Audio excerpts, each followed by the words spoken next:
യുവതിയെ പീഡിപ്പിച്ചതിനു പിന്നാലെ പരാതിക്കാർക്ക് നേരെ പ്രതിയുടെ വധഭീഷണി. പീഡന പരാതി നൽകിയ അതിജീവിതയുടെ കുടുംബത്തെയാണ് പ്രതി ഭീഷണിപ്പെടുത്തിയത്. നിരവധി കേസുകളിൽ പ്രതിയായ തിരൂർ സ്വദേശി അബ്ദുൾ അസീമിനെ പോലീസ് അറസ്റ്റ് ചെയ്തു. യുവതിയെ പീഡിപ്പിച്ച ദൃശ്യങ്ങൾ മൊബൈലിൽ പകർത്തിയെന്നാണ് പരാതി.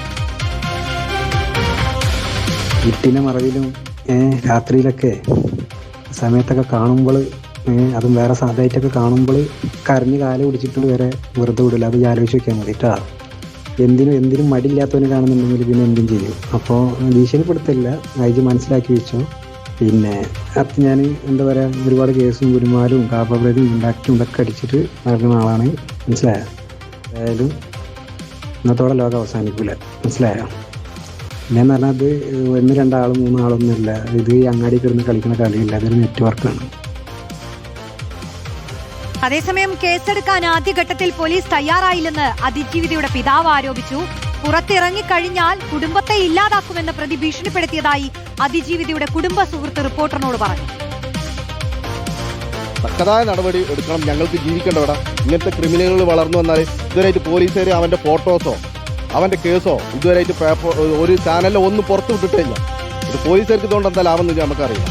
പിന്നെ ഞങ്ങൾക്കൂടെ ജീവിക്കണം. ഇതുപോലത്തെ ക്രിമിനലുകൾ ഒരിക്കലും വളർന്നു വരരുത്. നമ്മളെന്തെങ്കിലും ചോദിച്ചു കഴിഞ്ഞാൽ പിന്നെ ഈ കേസിന് നമുക്ക് ഇതായിട്ടാണ് അവർ ചെയ്യുന്നത്. നമ്മളിവിടെ എന്തൊരു വൈരാഗ്യം പോലെ. തിരൂർ സ്റ്റേഷൻ പരിധിയിൽ പുതിയങ്ങാടി എന്ന സ്ഥലത്താണ് ആദ്യം ഇയാൾ താമസിക്കുന്നത്. ഇപ്പോൾ തിരൂർ പുല്ലൂരാലി എന്ന സ്ഥലത്താണ് പുതിയ താമസം 1 വർഷമായിട്ടുള്ളത്. ഇയാൾ എന്നെ ഫോണിൽ വിളിച്ച് ഭീഷണിപ്പെടുത്തുകയും വോയിസ് ആയിട്ട് ഞാൻ കാപ്പ കേസിലെ പ്രതിയാണെന്നും തല ഇറക്കുന്നു, വീട്ടിൽ കയറി അതിക്രമിക്കുകയും ഭാര്യയും മക്കളെയും കൊല്ലുമെന്നാണ് ഭീഷണിപ്പെടുത്തിയുമായി ബന്ധപ്പെട്ട് ഞാൻ മുഖ്യമന്ത്രിക്കും ആഭ്യന്തരമന്ത്രിക്കും DGPക്കും പരാതി കൊടുത്തിട്ടുണ്ട്.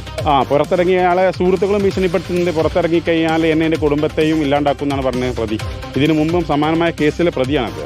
കാപ്പ കേസ് അടക്കം കിട്ടിയിരുന്ന അയാൾ തന്നെ സമ്മതിക്കുന്ന വോയിസ് എൻ്റെ കൈവശമുണ്ട്. ഈ പ്രതി 2 ഫോണുകൾ പിടിച്ചെടുത്ത് ഈ കുട്ടിയുടെ നെക്സ്റ്റ് ഫോട്ടോസും വീഡിയോസും ഈ പ്രതി പകർത്തിയിട്ടുണ്ട്. അതുമായി ബന്ധപ്പെട്ട് ആ ഫോൺ FSLന് അയച്ചിട്ട് അത് വെരിഫൈ ചെയ്യണം. മുബഷീർ P. അക്ബർ നൽകും കൂടുതൽ വിശദാംശങ്ങൾ. മുബഷീർ, ഈ പ്രതി ഒരുപാട് കേസുകളിലുള്ള ആളാണ്. അപ്പോൾ സമാനമായ ഒരുപാട് പ്രവൃത്തികൾ ഇതിന് മുൻപും ചെയ്തിട്ടുണ്ട്.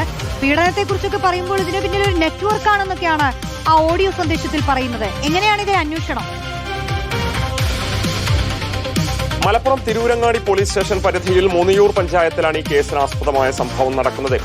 യുവതിയെ ഭീഷണിപ്പെടുത്തിയതിനു ശേഷം ലൈംഗികമായി പീഡിപ്പിച്ച് ദൃശ്യങ്ങൾ മൊബൈലിൽ പകർത്തിയെന്നുള്ളതായിരുന്നു തിരൂരങ്ങാടി പോലീസിന് ലഭിച്ച പരാതി.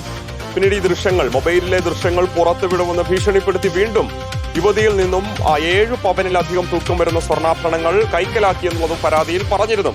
ഈ പരാതി അതിജീവിതയുടെ കുടുംബം തിരങ്ങാടി പോലീസ് സ്റ്റേഷനിൽ നൽകിയതിന് തൊട്ടു പിന്നാലെയായിരുന്നു കേസുമായി ബന്ധപ്പെട്ട് അറസ്റ്റിലായ പ്രതി തിരൂർ സ്വദേശിയായുള്ള അബ്ദുൾ അസീം എന്ന് പറയുന്ന വ്യക്തി ഈ കുടുംബത്തെ ഭീഷണിപ്പെടുത്തുന്നത് പുറത്തിറങ്ങിയാൽ ഉപദ്രവിക്കുമെന്ന് പറയുന്നത് തനിക്ക് ഇത്തരം കേസുകളൊന്നും തന്നെ പുത്തരിയല്ല. ഇത് കേവലം ചെറിയ നെറ്റ്വർക്ക് അല്ല, വലിയ നെറ്റ്വർക്കിന്റെ ഭാഗമാണ് ഇത്തരത്തിലുള്ള ലൈംഗിക പീഡന കേസുകൾ എന്നുള്ളതായിരുന്നു അബ്ദുൾ അസീം. ഈ കേസുമായി ബന്ധപ്പെട്ട് പരാതി കൊടുത്ത ആളുകൾക്ക് അയച്ച ശബ്ദ സന്ദേശത്തിൽ പറയുന്നത് ഇവരെ വധഭീഷണി നടത്തുന്ന രീതിയിൽ തന്നെയായിരുന്നു ഇയാൾ ശബ്ദ സന്ദേശങ്ങൾ അയച്ചിരുന്നത്.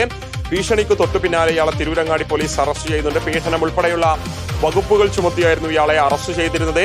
ഇയാൾ അയച്ച ശബ്ദ സന്ദേശത്തിൽ ഇയാൾ കാപ്പ കേസിൽ പ്രതിയാണ്, തന്നെ സംബന്ധിച്ച് ഇതൊന്നും തന്നെ ഒരു തരത്തിലുള്ള വെല്ലുവിളിയുമല്ല, പുറത്തിറങ്ങിക്കഴിഞ്ഞാൽ കുടുംബത്തെ ഉൾപ്പെടെ വകവരുത്തുന്ന രീതിയിലുള്ള ഭീഷണി ഉണ്ടായിരുന്നു എന്നുള്ളതാണ് കേസുമായി ബന്ധപ്പെട്ട് പരാതി കൊടുത്ത അതിജീവിതയുടെ കുടുംബ സുഹൃത്ത് ഉൾപ്പെടെ റിപ്പോർട്ടർ ടിവിയോട് പ്രതികരിച്ചത്.